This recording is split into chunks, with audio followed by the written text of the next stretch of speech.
rounds are very crucial because they're going to compensate from there. All right. So where those first rounds land, they're going to be adjusting according to that. Now, during the American Civil War, a good gun crew could get off 3 rounds in a minute. By today's safety standards, we're only allowed to fire once every 3 minutes. National Park rules state once every 10 minutes. So you're going to have 10 minutes to listen to all this useless knowledge. It's not useless. As I stated earlier, the limbers would have had 6 horses attached to them. The horses on the left side, or what we call the near side, would have been ridden. The horses on the off side would have been riderless. Although they carried a saddle and a valise on their backs, they were nothing more than a team to pull the guns on the field. And the soldier riding on the horse next to the team would have been in control. So there would have been 3 drivers in charge of the 6 horses. Now, during the American Civil War, as I said, Rhode Island sent 10 batteries into the field.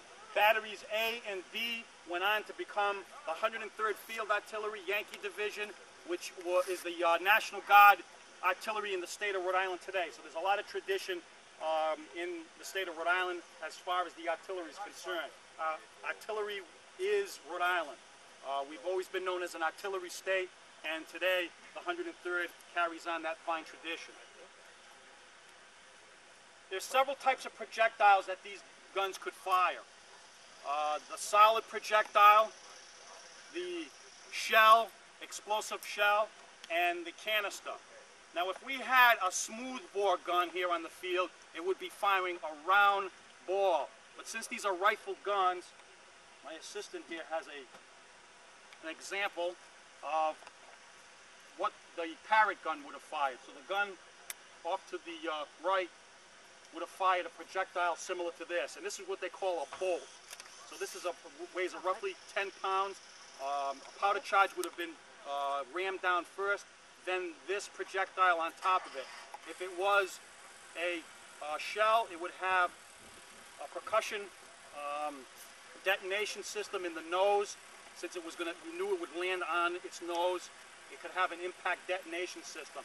The smoothbore guns had to have a fuse that was inset back at the chest here, and they could cut that fuse to different lengths to attain the desired range. So if they wanted to fire the gun, let's say 1,800 yards, they could cut the fuse to 5 seconds. They could cut them as short as 1 second. That barely gets that projectile out of the muzzle. Now, the canister round turns these guns into a giant shotgun. So canister would be introduced when the infantry got as close as 500 yards. At 250 yards, they would put 2 of these canisters down, and that's where you get the term double canister. The canister round roughly has about 75 round iron balls, and like I said, it turns these guns into giant shotguns. Here at Gettysburg, after Pickett's charge, some soldiers from the 4th U.S. went down to the fence, pulled off 1 rail of the fence, and counted 800 holes in just 1 plank off that rail fence. Now, you ask yourself, how could anybody get through that? Well, they were getting hit. They just kept going. Their adrenaline was so high that they were just running for it, and they made the charge, even after getting hit that many times.